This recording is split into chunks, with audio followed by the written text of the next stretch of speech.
Hello, designers. Welcome back. This will be the spacing or setting your left and right side bearings. Hopefully, fairly quick. It shouldn't be much more than the 15 minutes we had to spend going from Illustrator to Glyphs. I hope that went well for you and that you took a little time to do some fine tuning while you were in there with your letters. I think those kinds of things equate to time well spent. You'll be a lot happier when you get to actually see the font typeset in Illustrator, which is kind of rewarding. A lot more, the entire process, start to finish, I find is a lot more involved than what people actually realize, at least to do something that is meaningful and useful. But I definitely find that what you learn about regular type in general is well worth it and kind of cool to have created your own font. All right, what we are looking at on screen is the spacing PDF that is posted in the modules. Remember, there are lots of resources out on the Glyphs site. There are additional videos out there, and also I have posted for you a link to the long form version of this sheet. Let me run you through the most important pieces right here. This Nunano, as I believe I renamed the file in the modules, that's our spacing control word. So these paragraphs here about Nunano and ONN, which are the control letters you want to start with for a lowercase alphabet, Salvador. And if you're doing an uppercase, you want to start with HO. So your control spacing word to start with would be hu-oh-ho, not nun-ano. So lots of gibberish speak going on. All right, no biggie. So what we need to do, right, we're all aware of what kerning is, the space between individual pairs of letters. And you can still go through and set kerning pairs for specific pairs. But when it comes to glyphs, so now that you have all of your built letters into a program that is going to create a font, you will notice that all of those letters in glyphs, and we can see it here in the Unicode column in my glyphs. Let me show you where I'm at. So here is my lower alphabet. It looks like my C, D, and E in here are throwing me an error for some reason. I stripped out the spacing from a regular file just to use here with all of you. That's probably why I'm seeing those errors.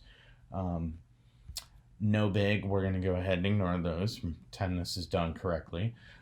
So this is the letter layout, and then the button next door is the table layout, and this is where you input and adjust your spacing. So where I was at was, once you have the vector artwork graphics into a program that is going to build a font for you, what it does is take each of those individual sets of vector graphics and attach them to a Unicode.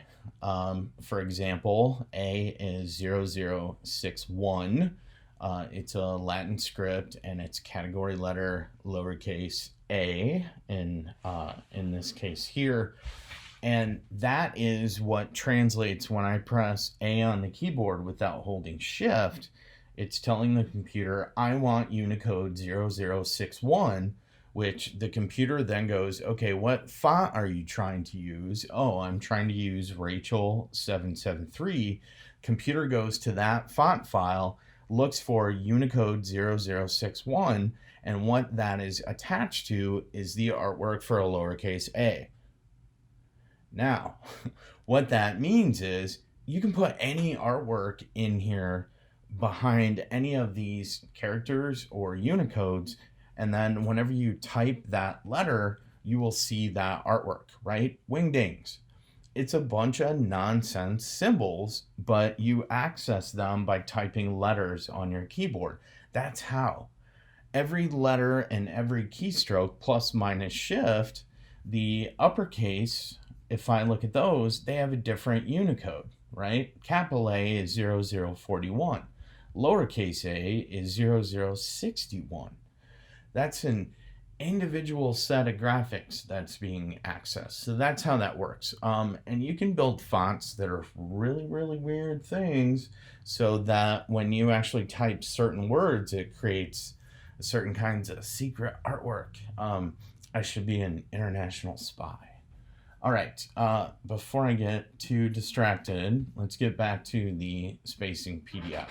All right, so you can establish kerning pairs, but generally what you need to establish is by letter, it's left and right side bearings. Left side bearings is simply the amount of space the letter requires to the left-hand side of it, and the right side bearing is this same amount of required space, but to the right. The way the Glyphs app functions, we have a lot of shortcuts, okay? As you know, just when you were building your letters, certain letters have very similar parts. And what that indicates is certain letters require the same amount of spacing. So when it comes to a lower alphabet, on the left side bearing, there are 5 letters that have the same spacing as an O. On the right, there are 2 and blah, blah. In the capital alphabet, you use the letters H and O, and you can see when it comes to capitals, there's a pretty good list here that has the same left side bearing, and then a fair amount to the right hand side. So you will want to, you will want to reference that letter, that list of letters while you are working. The rest of it we're going to do entirely by sight. Okay, since I have here lowercase letters and I need O and N set up as my control. So what I'm going to do is go back to my letters. I'm going to go into an N.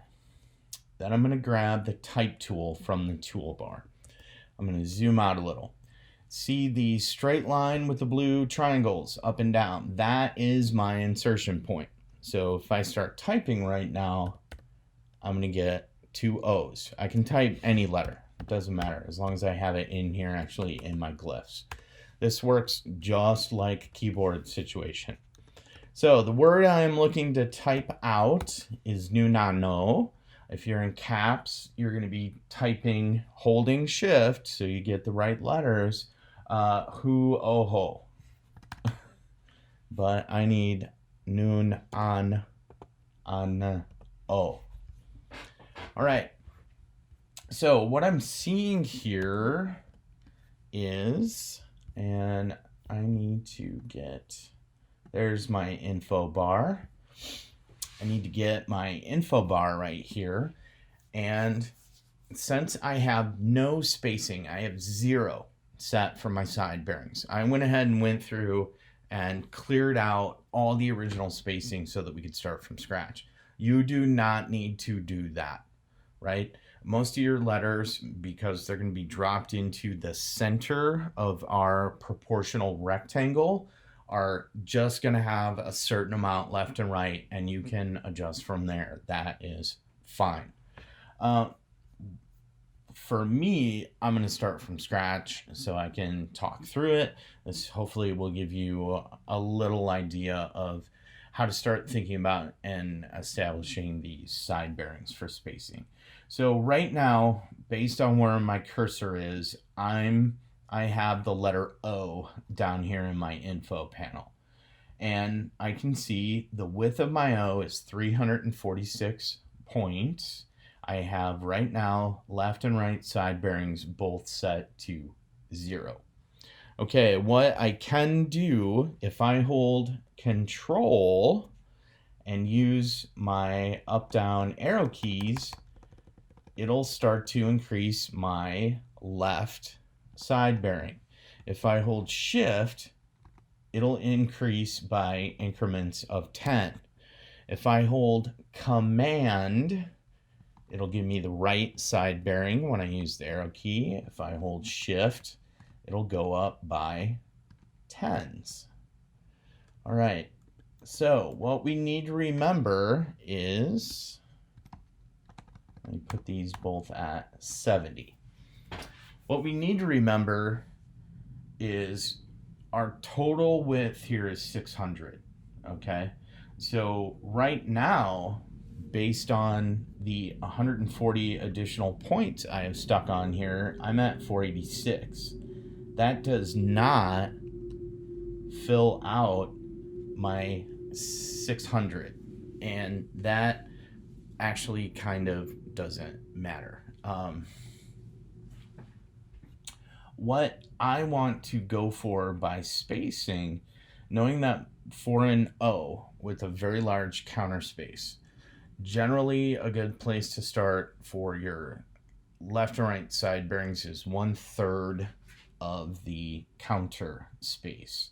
If I'm 346 wide and I have, let's say, 15 to each side, that's 30. So let's just say 300 so that my math for a third is easy. I'm going to start out at 100 on both sides. An O, especially the way I have it built, where I have totally symmetric, same flat side, same shoulders up and down, I need the same side bearing both sides, okay? So that now spaced out all my letters, I got, wow, a pretty big hole in between my two O's. But I'm gonna put in the ends before I actually look at that. So I'm gonna click right here, and that gives me an N, as I can see in my info panel.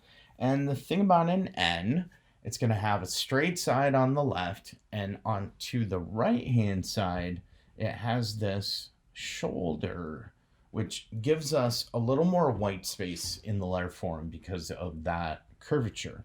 That is also why you need less side bearing space on an O, because it has those two curves giving you the visual impression that there's more space there than there actually is. So for an O, generally you can go by, for an N, 1.5 times the amount of space that you set for your side bearings of your O. Now for me, that would be 150 both sides. And if we take a look at that, oh my God, that's atrociously a lot of space. But it's a good place to start looking. All right, so this is what I have for spacing. Now what I want to do is just manually start to adjust this so that it looks correct to me. I also, the way I have built this, I'm in condensed land.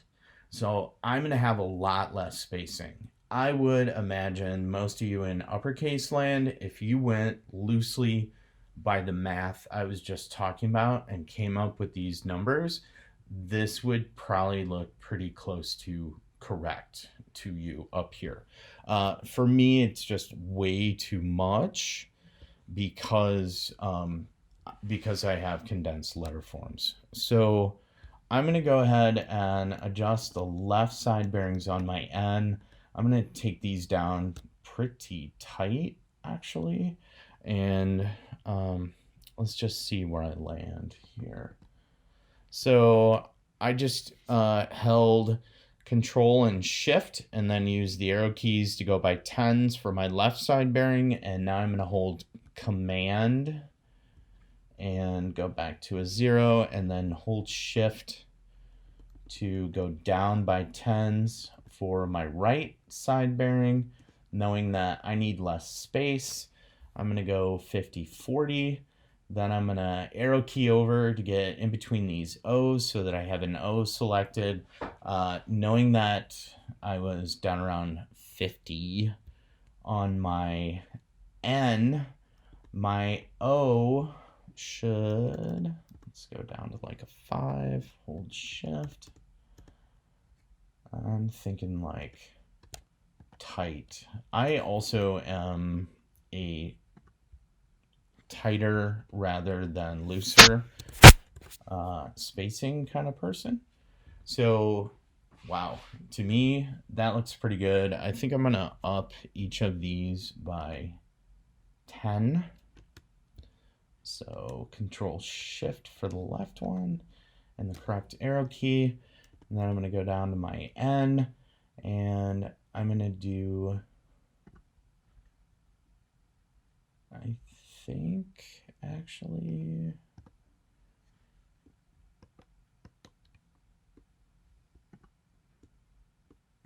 stop, click out. Sorry. I think I'm just gonna up, you know what? I think that was correct. I think what I'm gonna do is take the left side bearing down by 5 and call it a day right here. All right, that looks pretty good to me.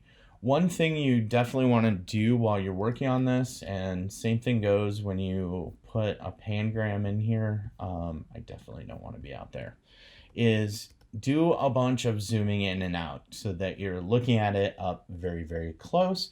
You can see when I'm up close, I'm not quite totally even, but you would never have these letters stacked up like this next to each other. Zoomed out, that looks pretty good to me. All right, I'm gonna go ahead and leave this open. I'm gonna go back to my font tab and I'm gonna go back to my table view. And now what I need to do is start putting in these formulas, okay?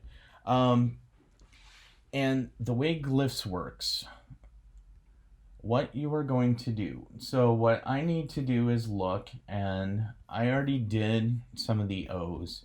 Let's put in some of these equal ends here for the left side bearing.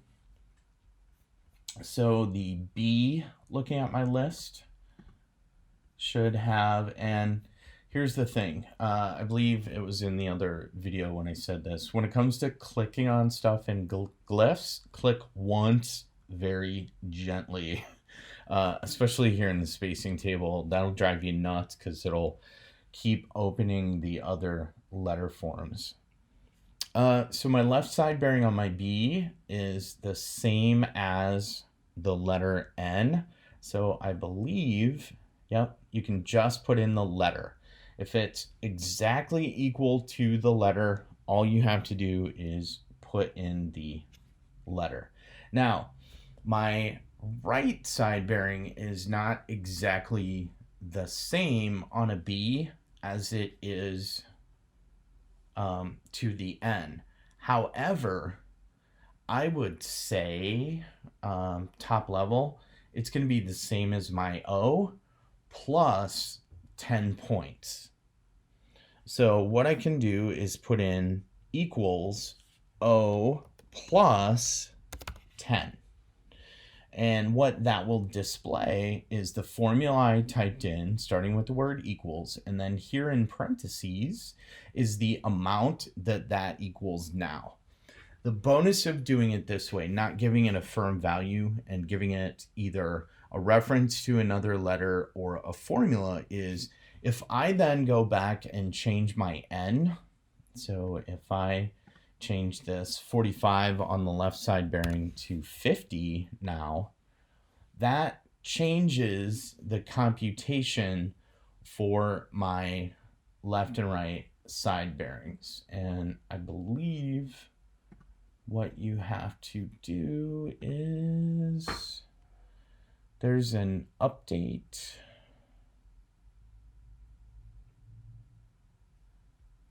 metrics, which is what we are actually working on. The metrics are the designer specified spacing pairs. So When you use older, more classic fonts, you can get away with setting your kerning to metrics. The metrics, when you set it to optical, is based on an algorithm that tries to compute even visual spacing. The reason that works better with most modern fonts is exactly what we are doing here. Most font designers do not spend the time dialing in the spacing that their metrics actually look good, or their preference might be different than yours, right? If I prefer tight spacing on my letters, the chance that the designer who designed it is going to have the same preference I do is extremely rare. Okay. So that's why with most modern fonts, we always set to optical. But if you have something like an original Berthold Accidents Grotesque, that was designed properly and the metrics probably actually look good, depending. You're also depending on when something was originally designed, if it's a not modern revival or redesign, back then everyone spaced out a lot, like pretty loose. So if I hit that update metrics now, it should update all my formulas. And what you can see, I was putting in a D up there. No, here we go. 0, wherever that went, 0 plus O plus 10 is 55 now, instead of what it was before. So my N was, and again, press lightly, it was actually 45 though. So you can go ahead and finish through. You really don't, you can, that keyboard command is Alt Control Command M. You really should only have to do that once, because our next move, once you get all the sames put in, if you think you know enough to go through and do the formulas, that is fine. But what I would advise you to do as soon as you can get there is start typing in some words that you know you have all the letters for. So right now I have this one, new nano. That's still here hanging out. It'll show whatever adjustments I do back there in the spacing table. But if I go to any letter here just to start, and then, you know, the world's most famous pangram, the quick brown fox, oh God, look how terrible that is. Jumped over the lazy dog. So again, I already told you this needs a lot of work still. For first time through, and as complicated as I made this, the important thing here is that me building this and landing here got me to a point where I could teach all of you the right way, that you didn't have to do all these adjustments. So let's pretend we are just looking at spacing here. And now what you can do is go through and insert your cursor and just take a look based on what letter it's showing you. This is showing me an E, if it looks like the left and right side bearings are correct, right? And yes, a space is a character and it also has side bearings. Generally, you don't add side bearings to your space because it's a full letter stop. It has a width of 600, the same as all of my other characters. Now, if I felt like that was too much, because I'm actually building a condensed font here, if I put in something like 330, look what happens to my overall spacing. And that will be the standard amount of space, or I think a full space, so an MEM space for this font. And that can be whatever value you think is appropriate. All right, my word the here looks pretty good. I don't have any spacing set in my I, which is why it's crammed into, my U doesn't have any spacing either. So what I'm going to do now is go through and start spacing this out so that it works based on these letters. An I is gonna have next to maybe an L, depending on how you build it, and a lowercase alphabet is gonna have the most letter space out of just about anything. So I'm gonna even that out, 113 on both sides. If I go to my U here, that's gonna be the same as my O. So I'm gonna put equals O down here, and that's showing me what that value is. And then I'm just gonna go through, work through, and adjust my spacing. If for some reason you downloaded the version, the Glyphs Lite app, the Glyphs Lite app does not have the spacing table view, the way that we were looking at the font with the spacing table. I find that makes it kind of difficult to do your initial setup with your control letters, is why I don't recommend going that route. If you would happen to be in that case, you have to do everything here through this info panel. So I would continue through here and finish up all my spacing. I would get to a point that I think is reasonable, and then I would go ahead and export and actually test it. So I'm gonna go back to my font tab here. Under File, I go to Export. We want to, under the OTF, Open Type Font, which an OTF extension font will run on Windows or a Mac. All of you are only going to be working on Macs, so save yourself the trouble. If you have more complicated paths, you might not be able to save as an OTF anyway. Save as a true type font, which is the Mac operating system format for fonts. It reads the vector art better, by the way. Hit the Save as True Type Font box only, and go ahead and specify a destination. I have mine just set to go to my desktop right now. Hit Next, and look, here's my notification up here in the upper right corner. Just that quick, export finished. And that's it. I just made a font. So let me move this stuff over, get some of this stuff out of the way. Here's my that's my Glyphs. Here's my Veronica Glyphs. Here it is. Veronica regular true typeface. Not Veronica. I need Rachel. Veronica is from earlier. Here's Rachel 773. That's what the preview looks like. I have my Mac set to, by default, open fonts with Glyphs. Once you're familiar with Glyphs, you can open any font file and alter it. There are a few notorious fonts, Adobe Garamond, that has some mistakes in the letters that maybe you really want to use it, but you want to correct the ear on that G. Feel free, now you know how. But if you just open your TTF file with FontBook and then hit Install Font, and that should populate. Here it is. It's doing a little automatic spacing, which is fine. And if I go into Illustrator now and give myself a new doc, let's see, give me a tabloid, create, type tool, the quick green zombie ate your face. Awesome. Let's make this 2 lines so I can look at line spacing. Let's get this nice and big so we can see it.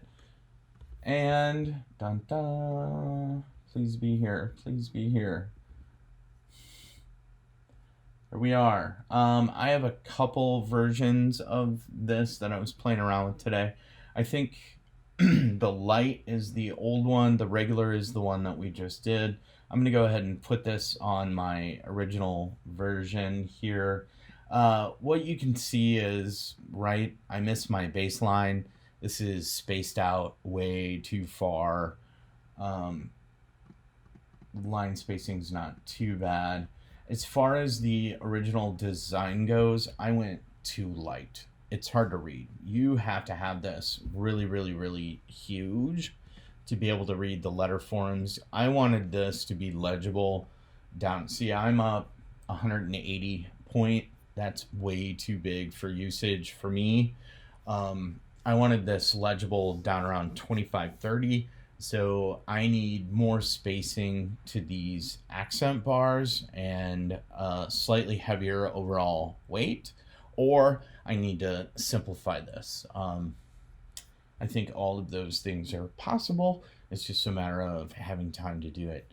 Okay, that concludes what I feel is the absolute bare minimum of what you need to know to finish out making your font and then using it to typeset your specimen. Please, I know this is way at the end of the demo, and hopefully you didn't bail before you hear this. When you're working on your specimens, especially the version that you turn in at final, do not outline your type. Make sure you turn in a specimen that has live type in the PDF file. Yes, I will check. If you turn in a specimen that the letter forms are all vector artwork and not live type, I can only assume that you shortcutted and did not actually create a font, that you went straight from vector artwork into your specimen poster. Please don't do that. I think by now it's pretty obvious why I set this process up the way I did. Trust me, after you get a break for a week and you come back to your classes, the next time you go to sit down and really look at setting some type, your eyes are going to be so fine-tuned and you are going to be so intimately aware of what's going on with spacing and also character of individual fonts and typefaces next time you have to choose a pairing. I hope you really find that not only was this project fun and cool because you got to make your own font, but that it really, really, really upped your typography game in general. All right, enjoy. If you get stuck on something, feel free to reach out and have fun.